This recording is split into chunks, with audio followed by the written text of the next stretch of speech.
झारखंड के पूर्व राज्यपाल द्रौपदी मुर्मू को राष्ट्रपति पद का कैंडिडेट घोषित किए जाने के बाद राज्य के पूर्व सीएम रघुवर दास ने केंद्र की एनडीए सरकार को बधाई दी। उन्होंने कहा कि आजादी के बाद पहली बार किसी आदिवासी को देश के सर्वोच्च पद के लिए चुना गया है। एक संथाल आदिवासी महिला को पहले मोदी जी ने राज्यपाल बनाया और अब राष्ट्रपति पद के लिए उम्मीदवार बनाया है। यह पुराने संस्कृति को संरक्षित करने वाले जनजातीय समाज समेत पूरे झारखंड ही नहीं पूरे देश के लिए गौरव का विषय है। झारखंड के पूर्व राज्यपाल द्रौपदी मुर्मू को एनडीए की तरफ से राष्ट्रपति पद का उम्मीदवार बनाए जाने पर झारखंड में खुशी की लहर दौड़ गई है। झारखंड प्रदेश भाजपा ने द्रौपदी मुर्मू को एनडीए के राष्ट्रपति उम्मीदवार बनाए जाने को लेकर भाजपा के शीर्ष नेतृत्व का आभार जताया है। पार्टी के प्रदेश प्रवक्ता ने कहा कि द्रौपदी मुर्मू को एनडीए के राष्ट्रपति पद के लिए उम्मीदवार के रूप में सामने लाकर भाजपा ने एक बार फिर स्पष्ट कर दिया है कि आदिवासियों के प्रति, जनजातियों के प्रति पार्टी की सोच क्या है। झारखंड में पुलिस के नियुक्ति नियमावली में बड़ा बदलाव हुआ है। अब अभ्यर्थी पहले दौर में सफल होंगे, उसके बाद उन्हें लिखित परीक्षा देनी होगी। पूर्व में पहले लिखित परीक्षा होती थी और उसके बाद शारीरिक परीक्षा लिया जाता था। नियुक्ति नियमावली में राज्य मंत्री परिषद ने बदलाव का बड़ा फैसला किया है। मुख्यमंत्री हेमंत सोरेन की अध्यक्षता में मंगलवार को पुलिस के भवन में राज्य मंत्री परिषद की बैठक हुई, जिसमें कुल 43 प्रस्तावों पर मुहर लगी, जिसमें मुख्य रूप से पुलिस नियुक्ति नियमावली में बदलाव। पहले अभ्यर्थी शारीरिक परीक्षा में शामिल होंगे, उसमें सफल होने के बाद उनकी लिखित परीक्षा होगी। वहीं नगर निगम के चुनाव नियमावली में भी संशोधन किया गया है। मेयर का चुनाव दलीय आधार पर नहीं होगा, वही डिप्टी मेयर का चुनाव चुने हुए पार्षद करेंगे। और इसके अलावा कचहरी से काटा टोली तक फोर लेन निर्माण का प्रस्ताव पारित किया गया। मंडल चुनाव को लेकर लगी आदर्श आचार संहिता के कारण कैबिनेट में लिए गए निर्णय को प्रेस ब्रीफिंग में नहीं की गई। सीएम नीतीश कुमार की अध्यक्षता में कैबिनेट की मीटिंग हुई, जिसमें कुल 13 एजेंडे पर मुहर लगी। सीएम दिव्यांग जन सशक्तिकरण के तहत दिव्यांगों को बैटरी संचालित ट्राईसाइकिल के लिए 42,000 करोड़ रुपए की स्वीकृति दी गई। और अधिकारी ने बताया कि कुल 10,000 लाभार्थियों को ट्राईसाइकिल दी जाएगी। इसके अलावा किसानों से रबी और गेहूं खरीदारी के लिए नाबार्ड से राज्य सरकार 10,000 करोड़ की राशि ऋण लेगी। कृषि रोडमैप के लिए 94.05 करोड़ रुपए की राशि स्वीकृत की गई है। वित्तीय वर्ष 2022 और 23 के लिए स्वीकृत की गई है राशि। इसके अलावा 4 चिकित्सा पदाधिकारी को अनुपस्थित रहने के कारण बर्खास्त किया गया है। पीजी छात्रों और एमबीबीएस इंटर्न को 1 माह की मान्यता छात्रवृत्ति के बराबर प्रोत्साहन राशि की स्वीकृति दी गई है। तो 24 जून से विधानमंडल का मानसून सत्र शुरू हो रहा है, लिहाजा तैयारियों को लेकर विधानसभा अध्यक्ष ने अधिकारियों के साथ बैठक की। बैठक में राज्य के पुलिस महानिदेशक, प्रमुख सचिव, गृह विभाग के स्वास्थ्य विभाग के साथ सभी विभागों के बड़े अधिकारी मौजूद रहे। बैठक में विधानसभा अध्यक्ष ने पुलिस अधिकारियों को निर्देश दिया कि बिहार विधानसभा की सुरक्षा सत्र के दौरान कड़ी रखी जाए और इसके साथ ही स्वास्थ्य के अधिकारियों को भी कोविड के पालन का आदेश दिया। मीटिंग खत्म होने के बाद संसदीय कार्य मंत्री विजय चौधरी ने कहा, सभी तैयारियां की जा रही है। अध्यक्ष का जो निर्देश हुआ है उस निर्देश का सरकार पालन कर रही है और जो भी कमियों से पूरा किया जाएगा। तो 24 जून से विधानमंडल के मानसून सत्र की शुरुआत हो रही है और अब तक कई अधिकारियों ने प्रश्नों का जवाब नहीं दिया है।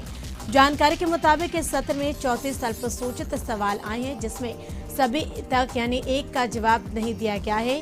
और साथ ही तारांकित के 569 में से 3 का उत्तर आया है। विधानसभा अध्यक्ष ने कहा कि जिन अधिकारियों ने सवालों का जवाब नहीं दिया उससे स्पष्टीकरण पूछा गया है और कार्रवाई का आदेश दिया गया है।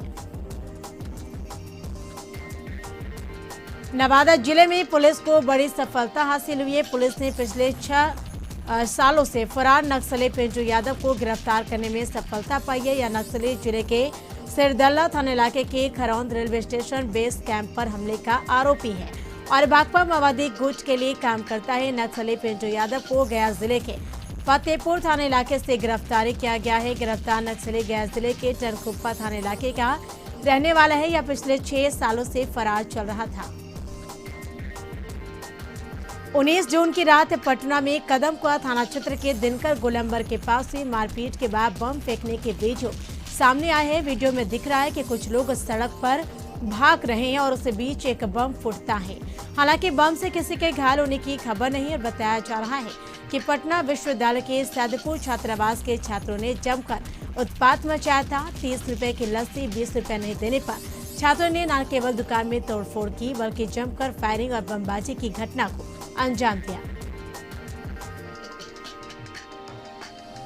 गुरु की सफाई हमें क्यों लिखना पड़ा बताएं। उससे पहले एक वीडियो देखिए जो अग्निपथ योजना के विरोध में दानापुर रेलवे स्टेशन पर हुई तोड़फोड़ का है, जिसमें साफ दिख रहा है कि भीड़ ने न सिर्फ स्टेशन में तोड़फोड़ की बल्कि ट्रेनों को भी फूंक दिया।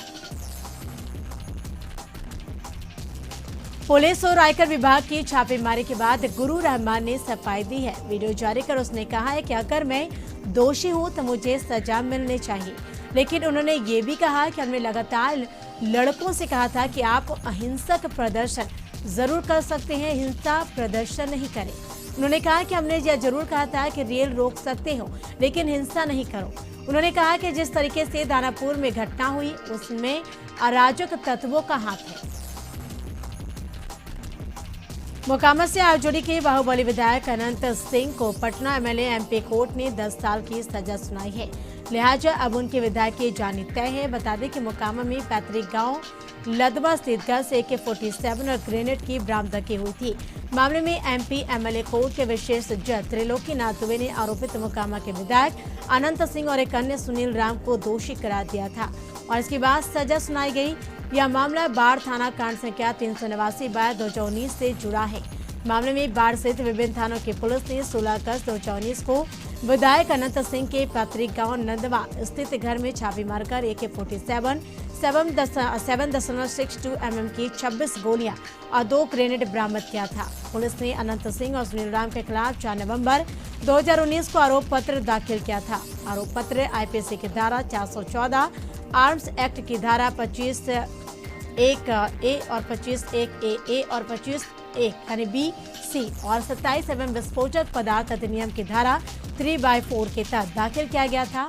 इसमें 13 जून को कानूनी प्रक्रिया पूरी हो गई थी। गौरतलब है कि 16 अगस्त 2019 को तत्कालीन ASP लिपि सिंह के नेतृत्व में अनंत सिंह के पैतृक गांव नदमा के आवास पर छापेमारी की गई थी। इस दौरान उनके घर से AK-47, 2 हैंड ग्रेनेड समेत कई हथियार मिले थे, जिसके बाद इनके खिलाफ मामला दर्ज किया गया था। और अंतर्राष्ट्रीय योग दिवस पर राजधानी पटना के योग कार्यक्रम में आयोजन किया गया था, जिसमें बीजेपी के विधान पार्षद सुनील चौधरी भी योग शिविर में शामिल हुए। विधान पार्षद सुनील चौधरी ने योगाभ्यास करने के बाद मीडिया से बात करते हुए कहा कि योग धर्म नहीं विज्ञान है, इसमें शरीर मन और आत्मा को जोड़ने का विधान है। उन्होंने कहा कि योग करें, निरोग रहें। इसके साथ ही अंतर्राष्ट्रीय योग दिवस पर राज्य की जनता को बधाई और शुभकामनाएं दी।